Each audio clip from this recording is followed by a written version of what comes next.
The single, piercing, high-pitched note echoes through the cathedral. It hangs in the air as the boy sustains it for far longer than his small lungs should be capable of. The boy is the star of the choir and is well known throughout his city and even beyond, and people come from far and wide for the chance to hear his perfect soprano voice. But on this night, there are only a few people scattered amongst the many rows of pews to listen to the choir as it practices. And for good reason. While the boy's lauded voice is as sweet and powerful sounding as ever, the choir itself is at its lowest point in recent memory. This nadir has occurred because many of the other boys who used to sing in the choir have vanished. The choir finishes its song, "That's all for tonight," and the boys begin to put on their coats and gather their things from underneath their chairs. The boy with the perfect voice feels something on his shoulder and spins around with affright to see that it is just the hand of the priest, who is also the conductor of the choir. The priest is an old man with a deeply wrinkled yet kind face, and he reminds the boy that he is to head straight home. The boy promises the priest that he will go directly to his house, and the priest reassuringly pats the boy on the shoulder before walking away to give the same advice to each of the other boys. The boy steps out into the dark, cold night as the heavy cathedral doors shut behind him. It's softly raining, and he pulls his coat shut to try to keep out the damp and cold. As the boy begins to walk, he takes note of the closed newsstand across the street. The day's papers are still hanging outside and tell of yet another boy who has gone missing, this one from the next town over. There are still no leads in the cases, and parents have been growing angry with the police over the lack of any progress. As the boy walks down the darkened street, he fails to notice the shadowy figure that has stepped out of a dark alley near the cathedral. But soon, he hears the sound of feet on the wet sidewalk behind him.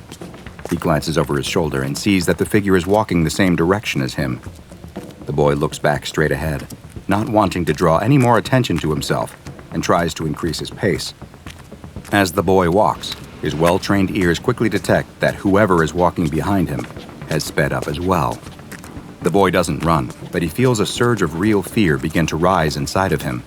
The boy picks up his pace even more, and again hears the person behind him increase theirs. The boy is walking so fast now that if he went any faster, he'd have to break into a run. His house isn't far, though. He turns a corner, and he can see it, a quaint little home with warm light pouring out through the windows. He knows that inside his mother will be standing in the kitchen cooking dinner. He knows that inside is protection from the night and shadows. The boy looks behind him and sees the figure round the same corner. The boy can't wait any longer, and he starts to run. And he sees over his shoulder that the figure has begun to run as well. The boy is sprinting as fast as he can, his feet kicking up water from the sidewalk. He can hear the figure getting closer and closer to him, their long legs outpacing his own with ease. He's so close to his house, though. He's so close to being dry and warm and safe. He slides to a stop on the damp stones in front of the door and reaches out for the handle. Inside the warm little house, the woman cooking dinner is startled by the sound of the door suddenly bursting open. She turns to see an empty doorway. She steps out into the street, but it too is empty. Nothing present but the sound of the wind, and the almost imperceptible sound of a single note being sung, a beautiful, high-pitched note. What happened to the boy who was once the shining star of the cathedral's choir? And what of the other missing boys? Where did they all go?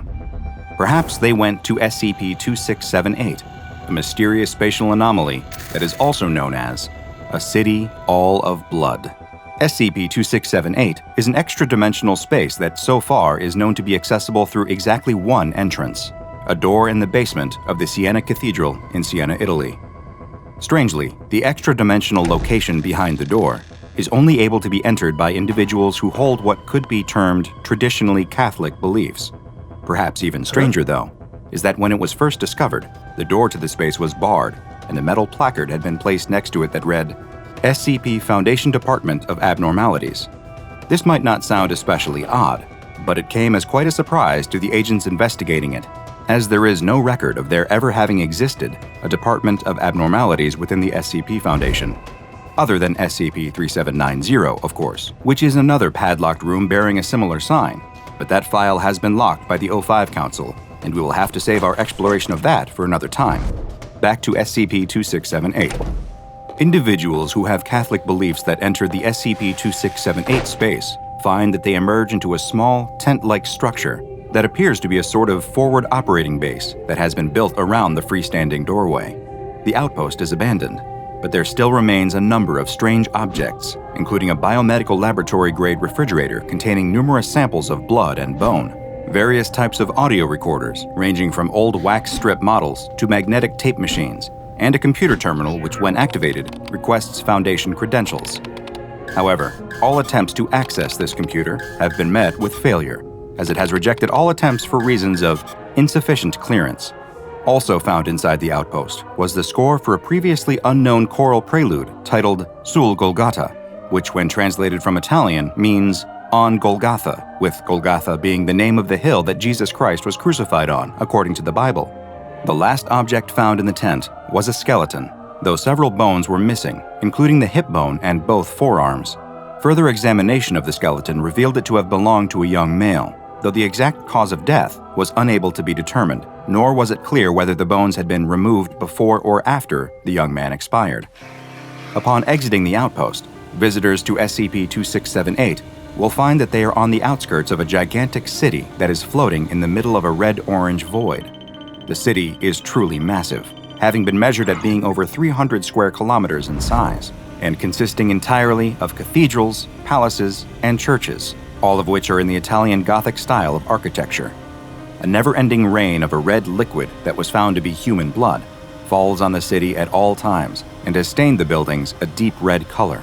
And while they appear at first glance to be made of marble, analysis has found that all the buildings are actually constructed of human bone, specifically bones belonging to human males aged 7 to 12. Later tests of the material found within the forward outpost's biomedical refrigerator revealed the stored blood and bones to be samples taken from throughout the city. No life has ever been observed within SCP-2678, though visitors have reported hearing a high-pitched, discordant melody that seems to come from somewhere deep within the maze of structures. All attempts to record the sound have failed, as all audio equipment malfunctions when within the space, and playback of recordings results in them having only picked up the sound of the blood rain falling at a very high volume. This explains the various types of audio equipment found in the forward outpost, which were likely used in unsuccessful attempts to record the music. Attempts to trace the source of the melody through the labyrinth-like city will inevitably lead to the same building, which is an exact replica of the same Siena Cathedral that the entrance to SCP-2678 is located in, though it too is made of bone and has been stained red from the falling blood. And while the outside of the cathedral perfectly matches its real-world counterpart, the inside is a different story. Inside the cathedral, one will find only a single, large pipe organ. The pipe organ has had its longest pipes, the ones that produce the lowest notes, cut in half, and the corresponding pedal boards torn out. Pressing a key on the organ will produce a note that mimics an adolescent male's voice, and each key has its own unique voice. Just like with a normal pipe organ, a note can be sustained for as long as the key is pressed down, though after a time, the voice emanating from the organ will seem to take on a panicked tone. Attempts to determine just how the organ produces the notes have been met with failure, as the organ does not have a windbox, bellows, or blower of any kind, which would normally move air through the pipes. The organ has another effect within SCP-2678 besides just producing sounds, though, as whenever a note is played, the rain falling outside will transform into regular water. No matter how long the note is held, and the now regular clear rain falls, though, the buildings will never be washed and always continue to be stained red.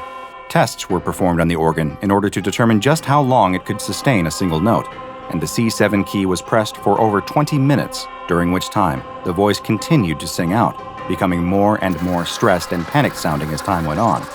Finally, at the 23-minute mark, the key itself splintered into pieces, permanently removing the ability to produce that note. The splintered remains of the key were also observed to bleed for several days following this test. Expeditions sent into SCP-2678 have resulted in agents appearing to undergo a number of behavioral changes that, at present, are hypothesized to come as a result of hearing the organ music within. The psychological changes have included an increased appreciation for choir music, an ever-stronger belief in structured religion, more trust in authority figures, less trust in those coming from a lower social or economic status, and a reluctance to report crimes committed by fellow members of the SCP Foundation. These changes appear to be permanent as well, as there has been no evidence of them fading with time. Unfortunately, little to no progress has been made in understanding the mysterious and unnerving space, nor what the presence of a Department of Abnormalities forward operating base inside could mean. And so, for the time being, all further explorations within have been canceled. The doorway in the basement of the Siena Cathedral has once again been barred, with the entrance hidden behind a bookshelf, and the ease with which the extradimensional location can be contained by the Foundation has resulted in it being given the Safe classification. What do you think SCP-2678 actually is? Who built the strange city of blood and bone, if it was built by a person at all? Let me know your theory in the comments, and then go check out SCP-783, There Was a Crooked Man, for another anomaly that involves a terrifying dimension easily accessed from our own. And make sure you subscribe and turn on notifications so you don't miss a single anomaly as we delve further and further into the SCP Foundation's classified archives.